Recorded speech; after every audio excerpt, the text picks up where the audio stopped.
আকাশবাণী কলকাতা জেলার চিঠি জলপাইগুড়ি থেকে পাঠিয়েছেন আমাদের সংবাদদাতা চন্দনা চৌধুরী।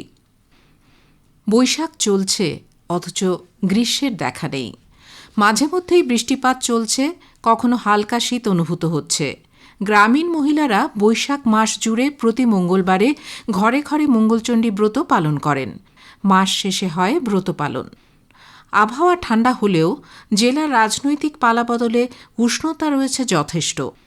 জলপাইগুড়ি বিধানসভার 7টি আসনে বিজেপির জয়ী প্রার্থীদের নিয়ে জেলা পার্টি অফিসে আনন্দ অনুষ্ঠানে মঙ্গলবার যোগ দেন জেলা নেতৃত্ব ও কর্মীবৃন্দ।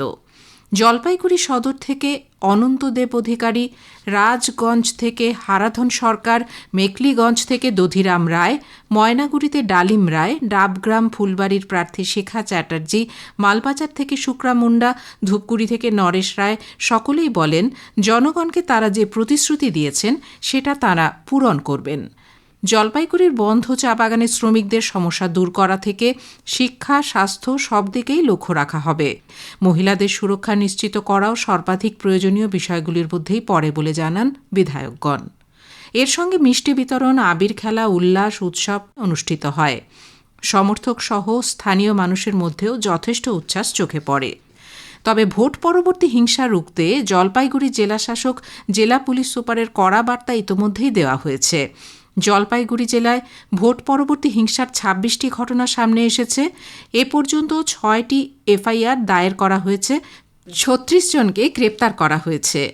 হিংসা রুখতে 9 কোম্পানি কেন্দ্রীয় বাহিনীও মোতায়েন করা হয়েছে। জলপাইগুড়িতে পুজো দিতে যাওয়ার পথে বিজেপি কর্মীদের ওপর হামলায় 6 জন বিজেপি কর্মী আহত। আহতরা জলপাইগুড়ি সুপার স্পেশালিটি হাসপাতালে চিকিৎসাধীন। বিজেপি কর্মীদের মারধরের অভিযোগে গত মঙ্গলবার জলপাইগুড়ি সদর বিধানসভা আসনের তৃণমূল প্রার্থী কৃষ্ণ দাসের বিরুদ্ধে জলপাইগুড়ি কোতোয়ালিতে অভিযোগ দায়ের করা হয়েছে। পুলিশ সুপার অমরনাথ সাংবাদিক সম্মেলনে জানান, কৃষ্ণ দাস পলাতক, তাঁর খোঁজ চলছে। এই ঘটনায় যুক্ত থাকার অভিযোগে 7 জনকে গ্রেপ্তার করেছে পুলিশ। বর্ষার আগেই নাগরাকাটায় প্লাবনের আতঙ্ক। জেলায় গত দুদিনের বৃষ্টির জেরে বিপর্যস্ত হয়ে উঠেছে এই অঞ্চল। ভারী বর্ষণে ফুলে ফেঁপে ওঠে নাগরাকাটা, সুখানি ও রাঙাতি নদী। এর ফলে নাগরাকাটা বস্তি, বিজয়নগর ও সুখানি বস্তি মিলিয়ে অন্তত 30টির বেশি বাড়িতে জল ঢুকে পড়ে রাতে। তবে সকাল হতেই সেই জল নেমে যায়। সবচেয়ে বেশি ক্ষতিগ্রস্ত হয়েছে সুখানি বস্তি, যেখানে প্রায় 20টি পরিবারের ঘরবাড়ি রাতে জলমগ্ন হয়েছে। একই সঙ্গে একাধিক চা বাগানেও ক্ষয়ক্ষতি কম বেশি হয়েছে। হিলা চা বাগানের লোয়ার ডিভিশনে জল ঢুকে পড়ে, আর নয়া সাইলি চা বাগান ও কুর্তি চা বাগানের একাধিক বাড়িতেও জল ঢুকে যায় সোমবার রাতে। গত বছরের 5ই অক্টোবরের ভয়াবহ বন্যার স্মৃতি এখনও টাটকা থাকায় আতঙ্কে রাত কাটিয়েছেন বহু বাসিন্দা। স্থানীয়দের অভিযোগ, এর আগের বন্যার পরও নদীর বাঁধ মজবুত করা প্রয়োজন ছিল, যে কাজ হয়নি। প্রশাসনের তরফে বিভিন্ন এলাকা খতিয়ে দেখা হচ্ছে। শহরের মূল পথের দুধারে ছোট ছোট দোকান গড়ে ওঠাতে সংকুচিত হয়েছে চলাচলের পথ। অন্যদিকে শহর জেলা জুড়ে টোটোর দাপটে নিত্যযাত্রী থেকে ছাত্রছাত্রী, বয়স্কদের যাতায়াত অসুবিধাজনক হয়ে পড়েছে।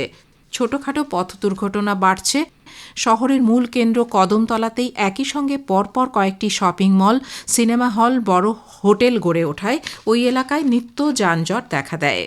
জেলা প্রশাসন ও পুরসভার দায়িত্বহীনতাকেই দায়ী করেছেন বাসিন্দারা। এবার আলুর ফলন বেশি হওয়ার ফলে ধূপগুড়ি, ময়নাগুড়ি, বেলাকোবা, রাজগঞ্জ, আমবাড়ি, ফালাকাটা সহ জেলার বিস্তীর্ণ কৃষি বলয়ে কৃষকরা জমি থেকে আলু তুলে নিলেও বস্তাসহ তা জমিতেই পড়ে রয়েছে। অনেকে ঘরের আঙিনায় তা ফেলে রেখেছে। একদিকে হিমঘরে স্থান সংকুলান হয়নি, আবার বাজারে দাম না থাকায় তারা ক্ষতিগ্রস্ত হয়েছে।